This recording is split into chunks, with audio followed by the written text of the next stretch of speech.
Hey guys, Pastor with No Answers here, Joey Svensson, and want to welcome you to another episode in which we get to hear from an avid Trump supporter. Now, this episode was supposed to have a little more fireworks than I anticipated.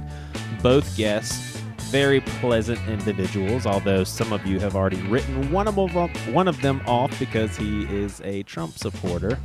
The other guy who is not a Trump supporter, I think he's a little more neutral when it comes to Trump, or at least with some of the specific views that we were talking about. So I have a feeling that many of you are going to have a lot of things to say about this episode. So would love to hear from you. I'm going to make a little post on the Pastor with No Answers Facebook page. You can access that by going to pastorwithnoanswers.com. So go on there. I'd love to hear your thoughts on this episode. And I think we're going to have a part 2 with some very special guests that you will actually get a kick out of. So thanks for being a listener. And now here's our Trump episode.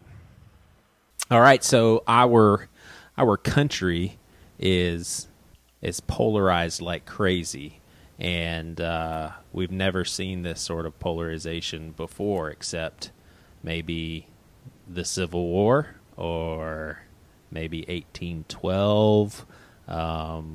So you can catch the cynicism, but I do believe that we are polarized for sure.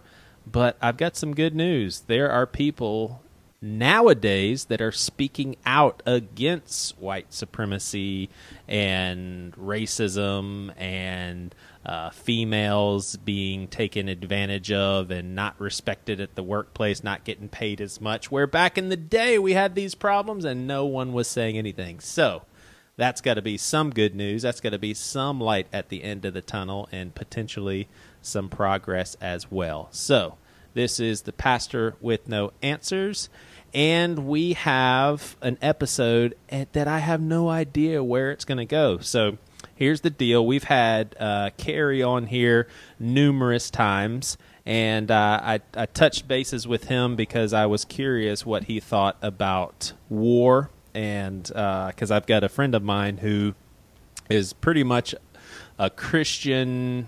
He doesn't like to use the word pacifist, but he basically does think that a Christian should be adamantly against going into the military and fighting and that sort of thing. And I thought it'd be an interesting conversation. But then when Kerry and I was going back and forth, I was like, hey, would you want to just come on and talk about conservatism, and I can't even say it, Trump, North Korea, and things like that? And he said, yeah, he'd like to do that. And he's not worried about offending people. But I thought, let me get someone on the opposite end of the spectrum.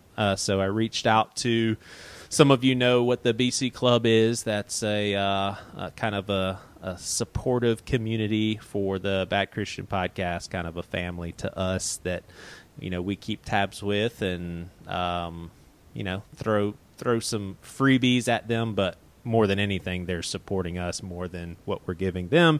And so I brought Curtis Williams on. This is your virgin experience of the Pastor with No Answers. So I hope it's a great one. And so let's just let's start here, because I don't even know exactly where you guys land on some of these questions. So it could be the most boring episode ever. Curtis could say, yeah, I agree with everything Kerry said. And then I'll be like, I don't know what to say now.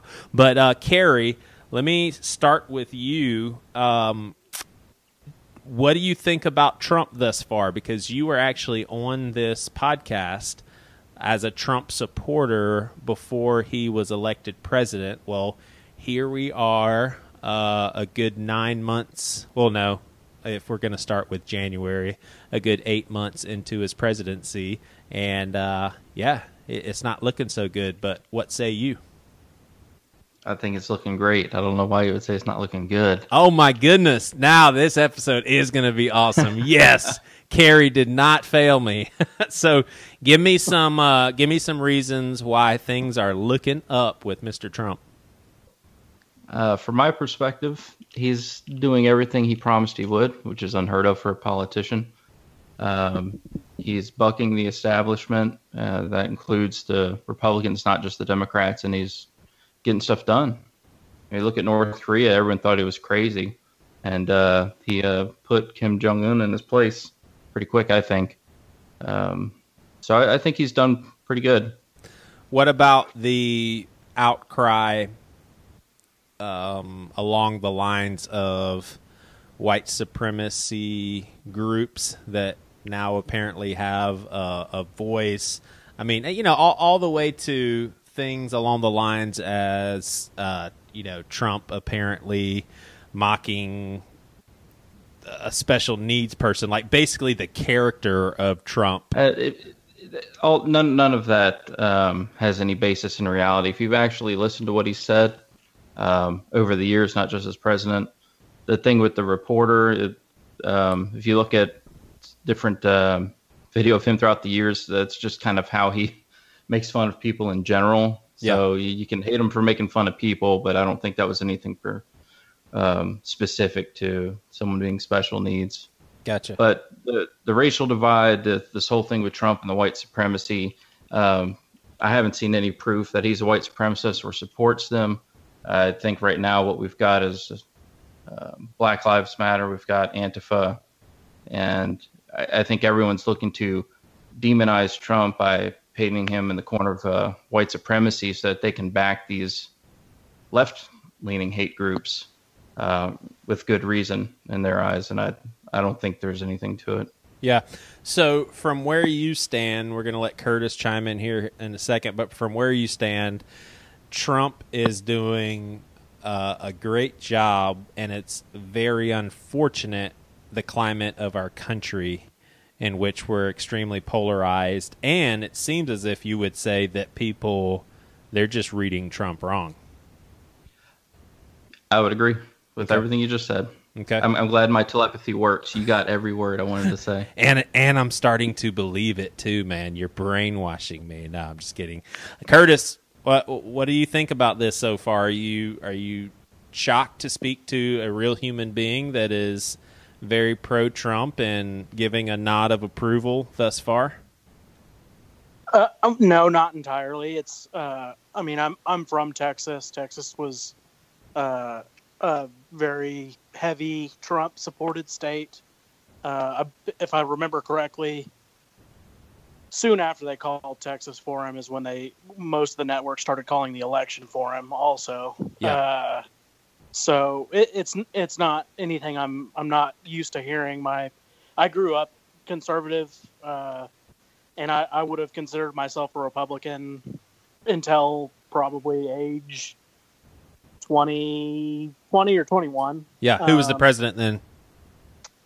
Obama. Gotcha.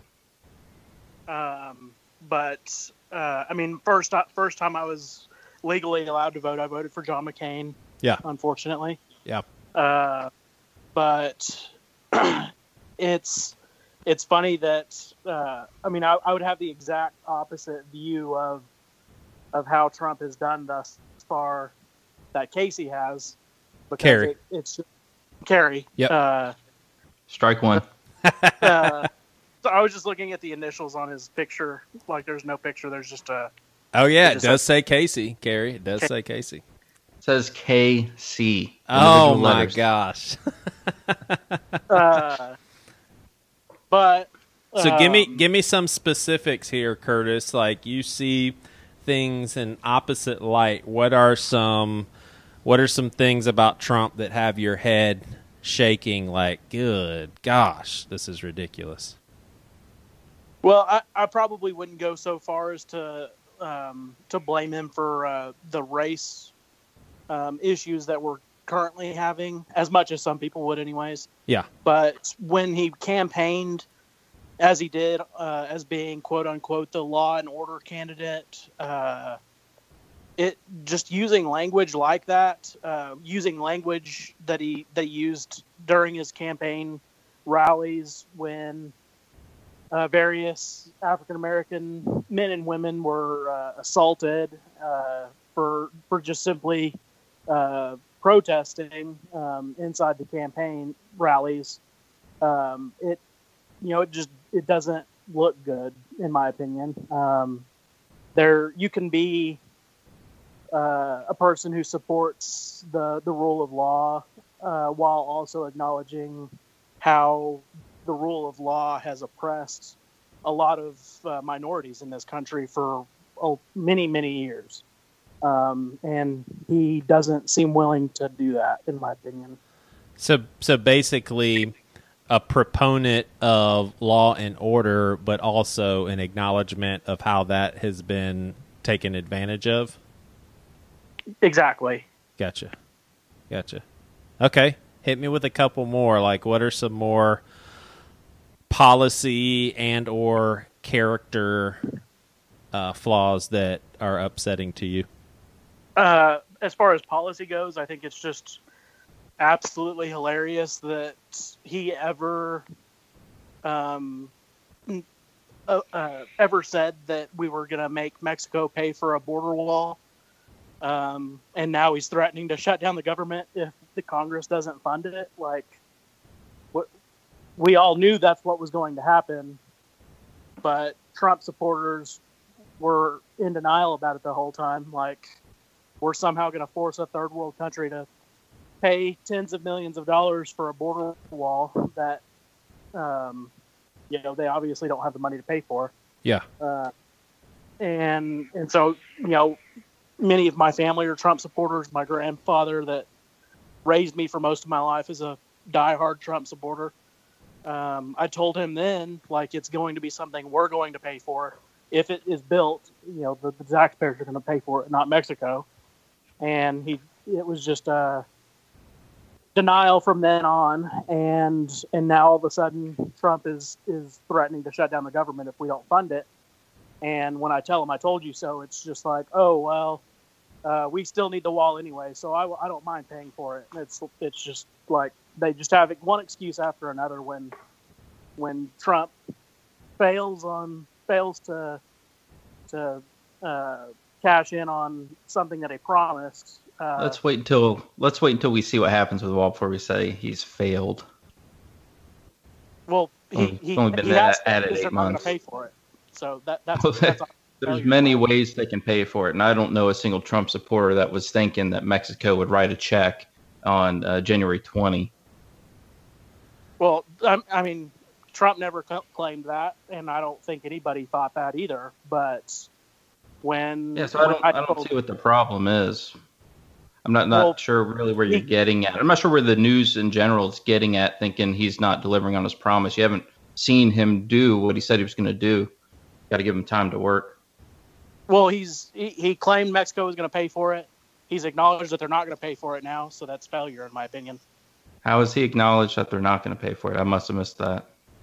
I mean, he's been threatening all week that to shut down the government if Congress doesn't add it. That's not saying Mexico's not going to pay. I mean, you got to remember, Trump's a builder, and he knows that waste comes in delays. You can't delay. We need to get it done. In Mexico, I was always under the impression from the start, maybe not everyone, but me, that they were going to pay for it, like almost like a repayment, or we're not going to send them a bill, obviously, but through some kind of economic policy or taxing wire transfers or what have you. There's some way that we're going to recoup the cost of most, if not all, the wall. That's what I believe he meant. That's the way I took it. And from my point of view, he has time to make that happen.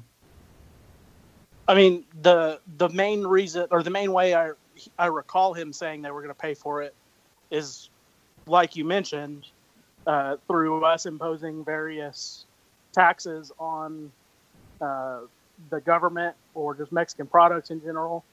But Mexico's already threatened to raise tariffs on their products to help pay for it. So it's still going to be the taxpayers paying for it one way or the other. What do you possibly? But let's wait and see what happens. I mean, I know he also threatened to tax higher imports on any American company that went to Mexico. So you could also look at companies that maybe were planning to move, and that would have been lost revenue staying in. There's a number of ways you can look at it to where we get a cost savings from what we otherwise would be losing to Mexico.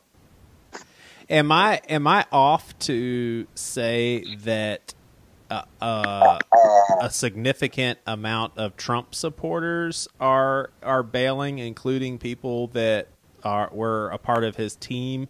Is that bothersome to you, Carrie, or revealing of anything?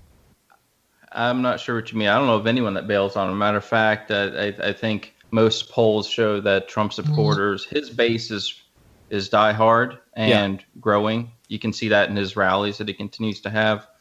So I don't know if you mean like White House staff or if you're just talking about average Americans. Yeah, I thought White House staff. Wasn't there some people in the news just recently that quit their jobs? Well, I mean, a lot of people have gone. But, you know, Trump went in there and there were some establishment people he had to keep on. Reince Priebus, who I think was a pretty good guy. But, you know, he needed to learn. You know, no one goes into the presidency knowing how to do everything. So he's had to keep some of those people on. He had some advisors. I think he's getting rid of the people. He's moving into a different stage of his presidency. Yeah. And I think he just needs a different perspective. You know, you got Steve Bannon leaving, but I think that was probably actually planned, and that Trump wants Steve Bannon to use Breitbart as a way of getting stronger to contradict the mainstream media. Yeah. So, you know, I'm not sure if these are necessarily bad. I don't really think people are bailing on Trump. I think this is actually more well thought out than most people realize. Is his approval rating record lows? I don't know. It depends on the poll, but, you know, I think I read the other day that, you know, Reagan had even lower approval ratings when he was first inaugurated. So, you know, give it time to work, and especially with the racial divide in the country, and it was a very heated election. I gotta imagine his approval ratings are going to start to flow. I think his approval ratings within his base are higher, or the highest they've ever been, with you know, a group of Americans supporting one party and one candidate since Reagan or before. But, you know, there's a lot of divide in the country, and I think those that hate him really hate him, and I think we all know that. And I think what you see in the polls is more of, you see both sides of those coins. It almost seems like each president polarizes the country more than you thought the previous one did. I mean, I guess I would disagree with that statement when it comes to, I think Bush was more polarizing than Obama, but I definitely think Clinton was extremely polarizing. Then Bush stepped it up some levels. Maybe Obama stepped it down a little bit, but then Trump has just... Oh, no. Are you kidding me? Racial tensions went through the roof with Obama. I think the racial divide or the racial polarization skyrocketed under Obama, but different presidents were polarizing for various reasons. And I do watch quite a bit of history documentaries anymore, try and do a lot of reading. And the thing I've noticed is every president has been polarizing. Yeah. One of the most polarizing was Teddy Roosevelt, and Trump is almost a reincarnation of Teddy Roosevelt. Huh. If you get a chance, I'll plug the Ken Burns documentary on the Roosevelts. Yeah. Extremely fascinating, especially when you learn about Teddy Roosevelt and you see exactly what he was doing is exactly what Trump was doing. The same campaign style, the same taking on corporations that are, you know, imposing monopolies. I don't want to go off into a tangent there, but so who do you think is, you know, if Carrie, if what you're saying is right and the optimism that you're expressing is accurate, do you blame the media for? I mean, we're not just talking people angry. We're talking well-intentioned, good Americans. You know, I use that word loosely, but good people that are just heartbroken, in despair. They cannot believe like this racist, asshole, trigger happy dude is ahead of our country, and we're talking. I totally blame the media for that. You blame the media for that? 99%. I'll give Trump 1% just because you know, he doesn't sugarcoat his words. You know, but other than that, the media is the one hyping everything. They are, you know, just pouring gasoline around every little spark that they see. Curtis, what do you think? I mean, I think the various, I mean, left wing media, right wing media, I think they both should share in the blame for choosing to cover certain events in certain lights instead of just reporting the facts, which is what they should be doing. Yeah. I don't know if they're 99% to blame, but there's definitely times when you can turn on CNN or MSNBC or Fox News for that matter, and they're clearly trying to provoke emotions with people. Yeah. Instead of just reporting what's happened. And I think that's just one of the most disheartening things to come about for the media over the last since my lifetime, over the last 30 years. I can remember my dad or my granddad saying, you used to be able to turn on any news network and expect to hear basically the truth of what any situation that was happening. Yeah. Instead, now you get opinionated pieces, and you get people trying to speak to the emotions of people and get them riled up, and it's unfortunate. Well, what about you? I mean, do you think Trump is scum? I mean, do you think he's just the audacity for this guy to be our president, and the evangelical Christians that voted him in need to be apologizing to people? I mean, what's your perspective on? I mean, we have a guest on this show who's basically saying, "Yep, he's doing what he's supposed to. He's doing what he's promised. Media's blowing the negativity out of proportion. We're good." I would say I wouldn't go so far as to call him scum.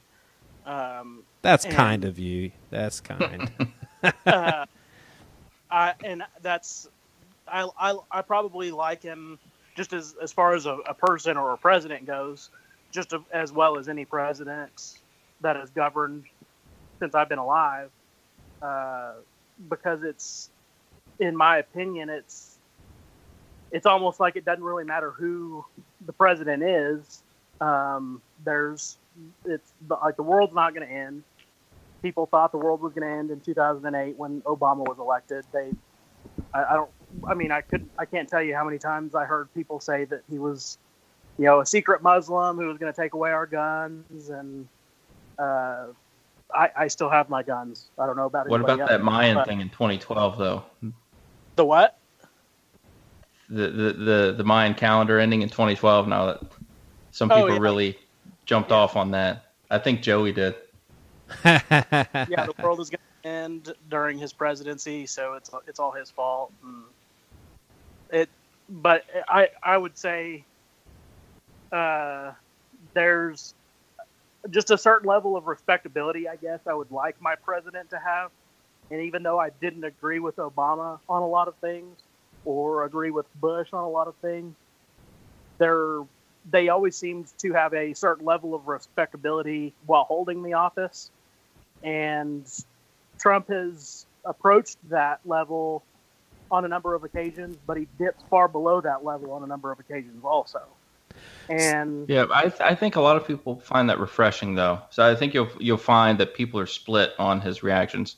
I'm one of those people that finds it refreshing. He's saying what a lot of Americans think, but I can also see why people would look at that and they think, well, he could have said that better. Yeah, I'm the other way though. I'm cool with it. I don't think I would necessarily be cool with it if it was a different president. I think there's something about Trump that matches his personality, and therefore maybe I expect it. It's like if Kanye West was president. I mean, you would expect him to say, "I'm Yeezus," and everybody bowed to me, and you'd be like, well, that's cool. That's Kanye, I wish I could see Carrie's face right now. Anyway, Carrie, what do you feel about quote, they will be met with fire and fury like the world has never seen in regards to North Korea. Do you like the assertiveness there? Yes. Yes, specifically with North Korea. This is my best analogy I've been using. Kim Jong-un is like the world's greatest chicken player. Yeah. Right? Like, he gets what he wants because he's just completely crazy and he threatens everyone, and nobody's afraid to call his bluff. And I think he finally met his match with Trump. I think Trump knew that and knew that he had to keep playing it. There were people saying that he shouldn't be so forward. He needs to, okay, he's been provocative enough and it's worked, but let him back off just a little bit. And, Trump's thinking, man, maybe I should have gone a little bit harder. But it worked. Yeah. It worked. They've backed down. They haven't done any more missile tests thus far. My personal opinion of Trump is that he's actually a lot more careful with his words than people realize. I think he saw North Korea, and it's almost like cranking up an amplifier, and he's like, do I need to go to 6, 7, 9? I think he very carefully dials that each time. I don't think he really communicates that well to people. Maybe not everyone understands it, but that's the way I see it. Yeah. Yeah. I mean, now, Carrie, you being a Christian, do you fall into the rhetoric along the lines of, hey, this is the chosen one, this is the one that's an answer to prayers, this is the one that God has brought to the United States to bring about restoration and all that sort of thing? To some degree, yes. I don't say he's the chosen one, but the Bible says that God is the one who appoints rulers. And I do think he's an answer to my prayer. I certainly prayed for him to win the election for various reasons. Yeah. I don't think he's some anointed Messiah. I didn't vote for him to be my pastor. Heavens know would he ever be my pastor. But, right. I voted for a president in today's political climate and global climate that I thought represented American values the best. And that's what I thought we needed. And so in that regard, I do see him as an answer to prayer. And it is definitely biblical that the Lord raises up rulers.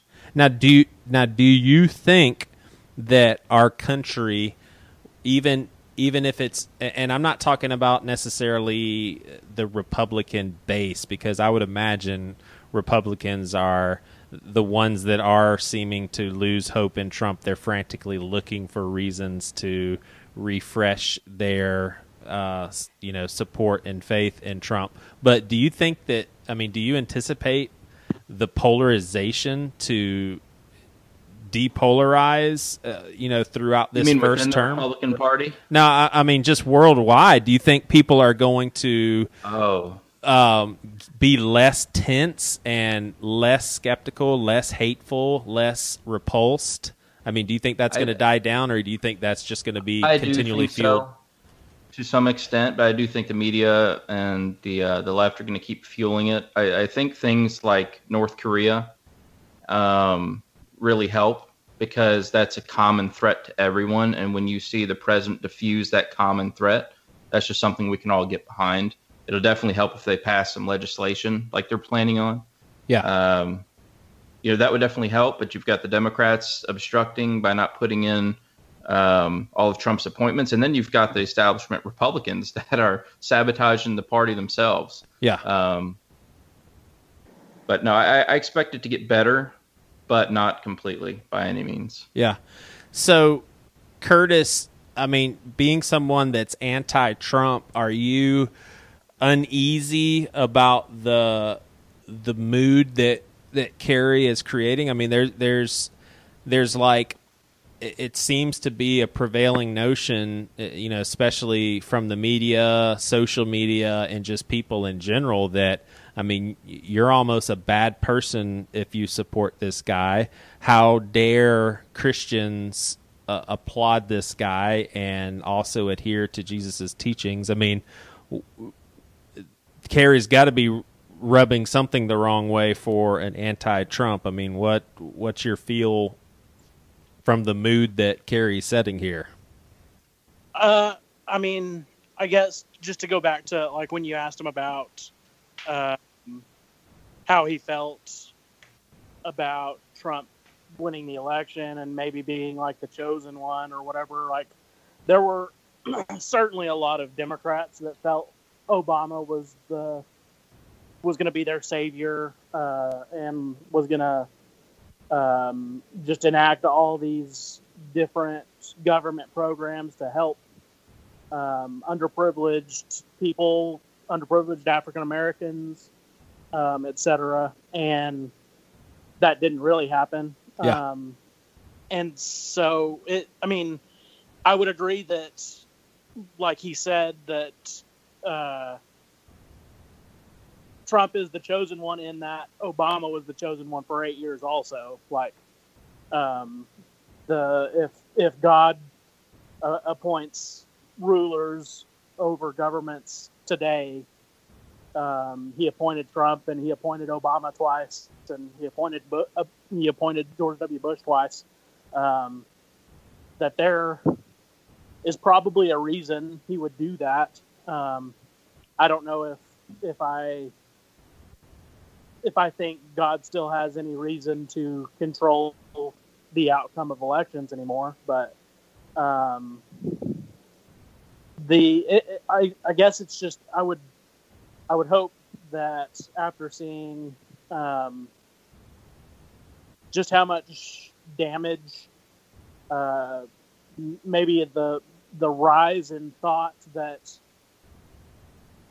Trump might be a white supremacist, even like I would vehemently deny that he is. I don't think he is one bit. But just the fact that his election has empowered people who are white supremacists to go out and just blatantly run people over in the street because they disagree with them is disgusting.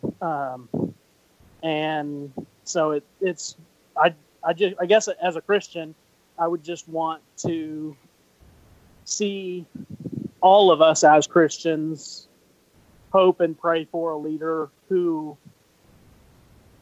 wouldn't empower people like that, first of all, and would denounce those people at the very first chance he gets, instead of taking hours and hours to say, like, oh, well, I need more facts. Well, he's denounced them for years, and you do need more facts when you have two groups warring with each other. Well, if there's a white supremacist that runs over like a lady who's just protesting peacefully in the street where everybody else is protesting, there's not the only facts you need to know is that guy's a white supremacist and he murdered someone. Like, yeah, but I don't even think those facts were clear at the time. I was reading, if you want to talk about that specific instance, I was reading that Saturday that at first I was reading that the driver was someone from the left. I was also reading that his Facebook profile had changed from left-leaning to right-leaning, and not all of those situations have facts immediately available. But Trump has definitely not promoted any white supremacists.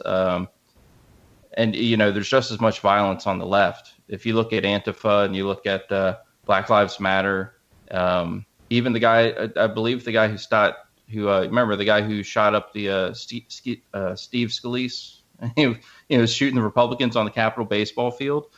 There's plenty of blame to go around when it comes to violence. Carrie, were you uneasy with Trump when he denounced the white supremacist acts? He also took that time to make sure people knew that there was faults on both sides. Yeah, because and here's why. Because if he didn't denounce both sides, then the left would have taken that as, aha, finally, we're right. We're proving that it's just the right that's wrong. The media would have spun that like crazy. And there is blame on both sides. There was blame on both sides in Charlottesville. There's been blame on both sides for a long time. And what you don't want to do is just acknowledge one group and not the other, because in today's media climate, everyone's going to hop on that and accentuate that and blow it up and almost take it as, haha, the right is wrong, the left isn't. Yeah, but it seems like Trump is the guy that doesn't care what people think. He's just going to say things as they are, not being concerned how people are going to take it. So I don't know. Right. I think today's, and I'm going to say this broadly, not just any particular group, I think today's sissies need to hear the truth, and they need to hear it unfiltered. They need to stop all this political correctness and all this soft talk where no one ever gets to the point of the matter. Everyone always wants to deal with the symptoms and not the cause. No, this is what we need to hear, I believe. Gotcha. As far as, let's fast forward a few years, next election, you think he'll be elected, Kerry? I do. I do think at the very least that his base will stay his base no matter who the next Republican nominee is. I think his base will grow. Now, what lost Hillary the election was, number one, her poor campaigning in places where the Electoral College mattered. So I would expect Democrats to pick up their campaigning there. Maybe the next election won't be such a landslide. I think it'll be tougher fought, but I think Trump's going to keep his base. He's continuing to do rallies. I think there's a more than likely chance that Trump will be reelected. I definitely don't think if he chooses to run that another Republican would beat him in any primary at this point. Really? See, that's interesting.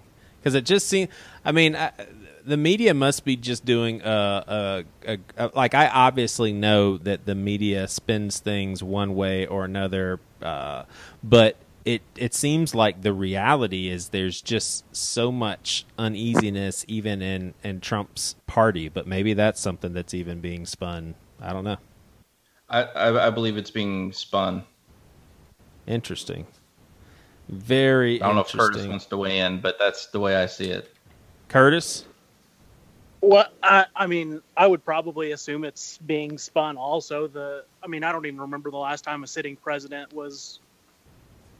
had someone run against him from his own party. So the chances of that happening are very unlikely. Though, depending on who the Democrats choose to run in 2020, right now, I would give them probably a 50 to 60% chance of winning re-election. If they run someone who can inspire people like Obama did in 2008, like if there's someone that can speak like Obama, then I don't think Trump has a chance. But if he accomplishes enough of his campaign goals, especially with legislation, I don't think that one character trait would win the Dems. I disagree. No matter what he accomplishes, we already know more people in the country voted for Hillary than voted for him. So the same old line. Well, I mean, there's nothing proven that millions of people were voting illegally or anything.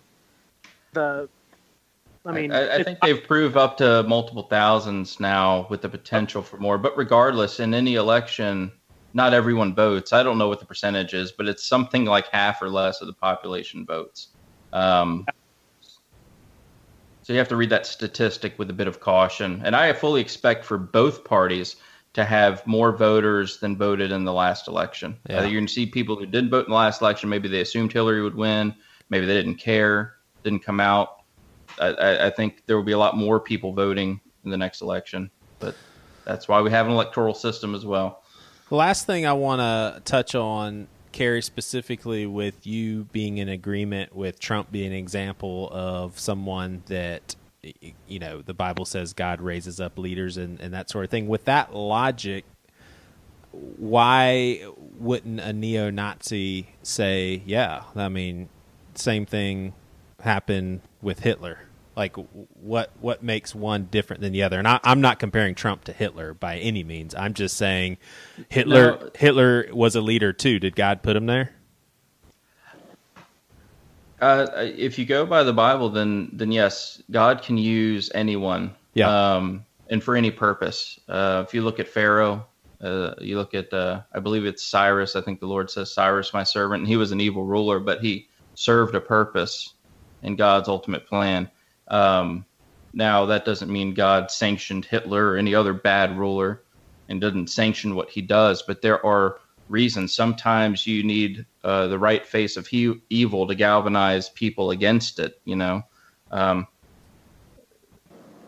don't really know what else to say there, but other than I believe what the Bible says, God appoints rulers, and that everyone's supposed to pray for their ruler. But there are definitely evil rulers. There are evil rulers that God used to show his power, to show mercy, to bring judgment on people, or just to make an example of righteousness. You could probably really go into the weeds on that topic, but I'll just kind of leave it at that. Yeah. Do you have an empathetic impulse for people that are disheartened by who our president is, based on in what you would probably articulate as swindled by the media? Like, does that bother you? I don't empathize with their hatred for Trump or their feelings of desperation. If they're not doing due diligence, they're only taking what the media feeds them. Yeah. I mean, there might be some people legitimately confused on certain topics, and I certainly empathize with a lot of people who really feel like the world is ending, but to a point. If you're just not even taking the time to really learn, if you're being the victim and you like to be the victim, I certainly have no empathy for that. Yeah. So on a scale of 1 to 10, Trump presidency so far. Carrie. I don't like to give perfect scores. I'm not saying Trump is perfect either, but in my lifetime, there hasn't been a greater, and I actually do believe he will rank as one of the greatest presidents of all time, just based on what he's accomplishing for America and for our values. And you feel like let's just throw 50 years on there. 50 years from now, 2067.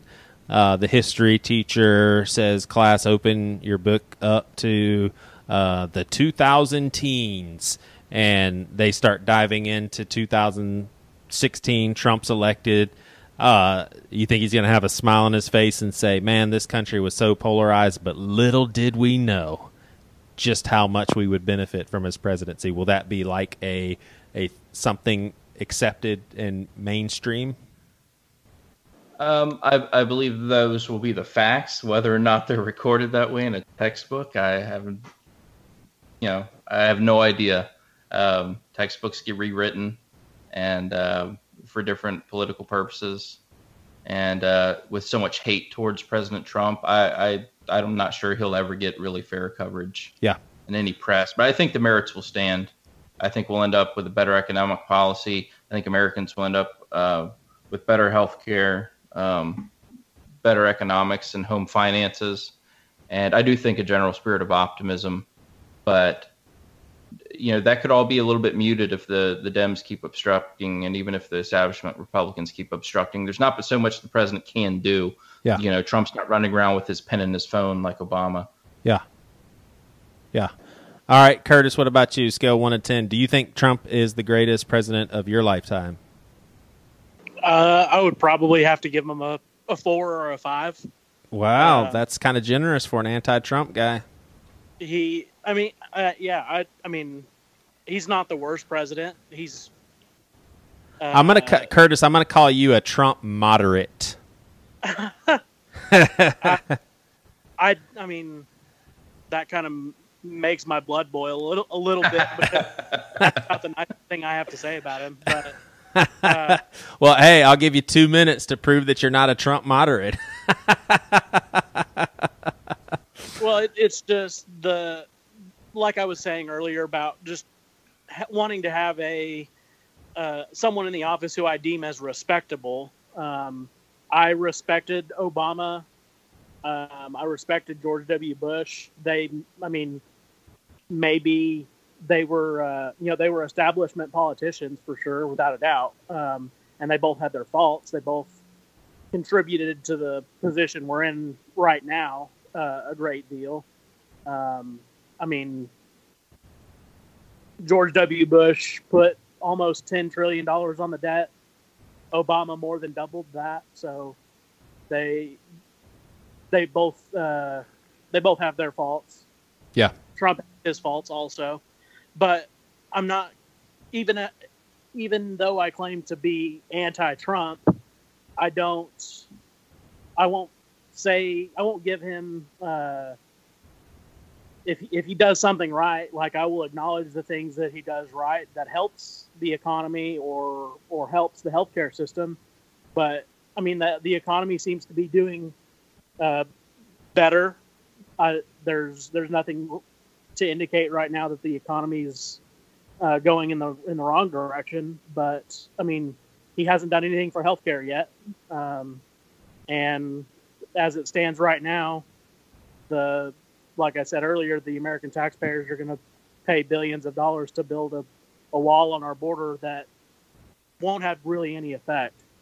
When we already have a wall on the border, there's already a border fence. I've seen it myself with my own eyes.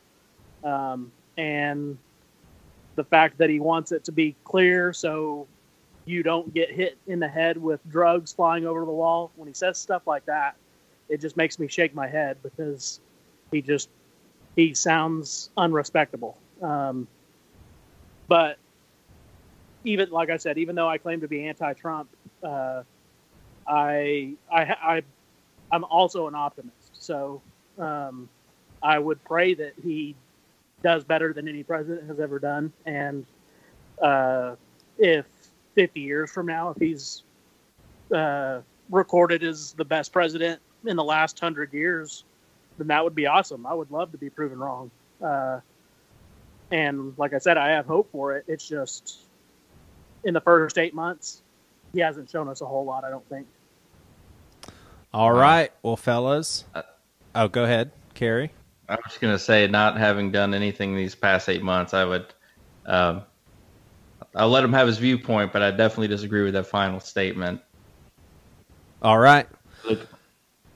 Well, Kerry and Curtis, I appreciate it. May we all be blessed as America, because we are the Christian nation, and with a Christian president. And I'm just babbling right now. Now, I respect y'all's opinions, and it'll be interesting to see how people react. I have a feeling there's going to be some people saying, I got to get on there and argue with that Kerry guy. He just makes me sick. So, hey, you know what? See, had we done the video chat, I would have been wearing my camo "Make America Great Again" hat that I have on right now. Yeah. So maybe if there's anyone who wants to chat with me after this podcast, maybe we can do the video chat and I'll actually wear the hat.